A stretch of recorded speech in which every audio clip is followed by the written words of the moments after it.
Hurricane Erin is moving further out to sea, but not before causing coastal flooding and beach erosion along our shores. Good evening to you. I'm Christine Johnson.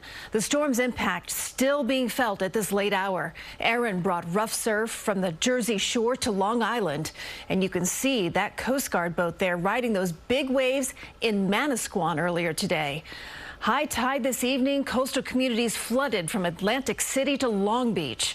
We have team coverage of Hurricane Erin here for you at 11.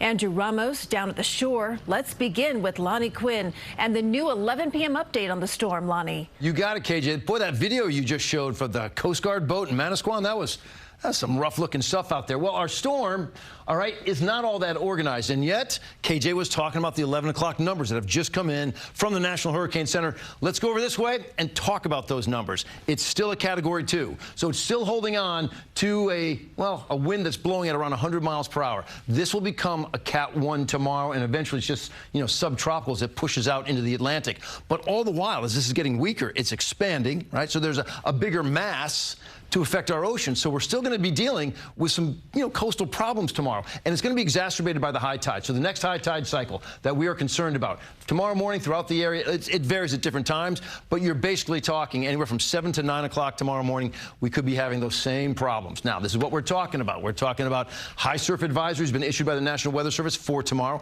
Coastal flooding, we have warnings and we have advisories as well. Rip currents, the risk for that tomorrow is high. So it's not a day to be going into the water, although it's going to be bright, it's going to be sunny, it's going to be almost beckoning you to the beaches, but not the day to go in the water. We'll talk about the weekend forecast and see if Saturday or Sunday is a beach day for you. That's coming up a little bit later. KJ, it's all yours. Okay, Lonnie, thank you. There is a state of emergency in New Jersey. Most beaches have been banning swimming until further notice, and many people down on the shore trying to make the most of summer despite the storm.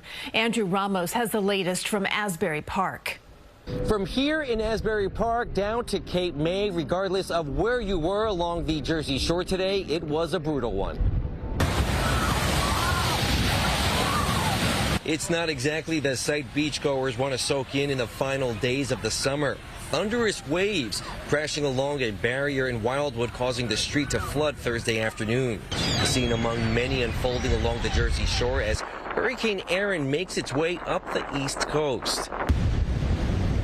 The waves just as powerful in Asbury Park. I grew up in New Jersey. These are probably the biggest waves I've seen. It's kind of good that the beaches are closed. And they will remain closed until further notice. Governor Murphy declaring a state of emergency.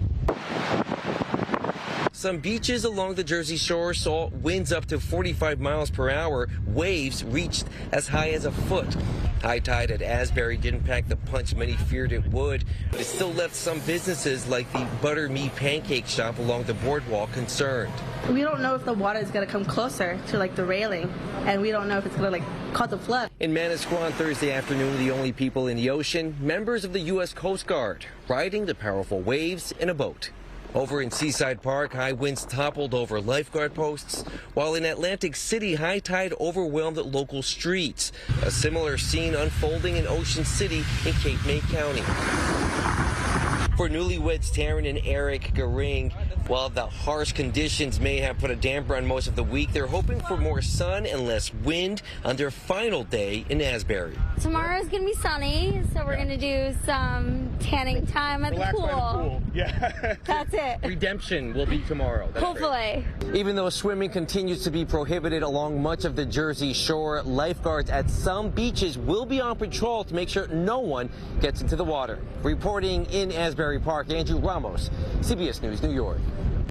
The storm is also causing flooding along coastal areas in Queens. Several streets are underwater here in Howard Beach. You can also see significant flooding along a street in Far Rockaway. Erin churned dangerous waves and rip currents. Surfers, though, just couldn't resist and took advantage of the large swells at Rockaway Beach. City beaches will remain closed for swimming through Friday. And then on Long Island, high tide flooded Jones Beach. People saw big waves out there earlier today.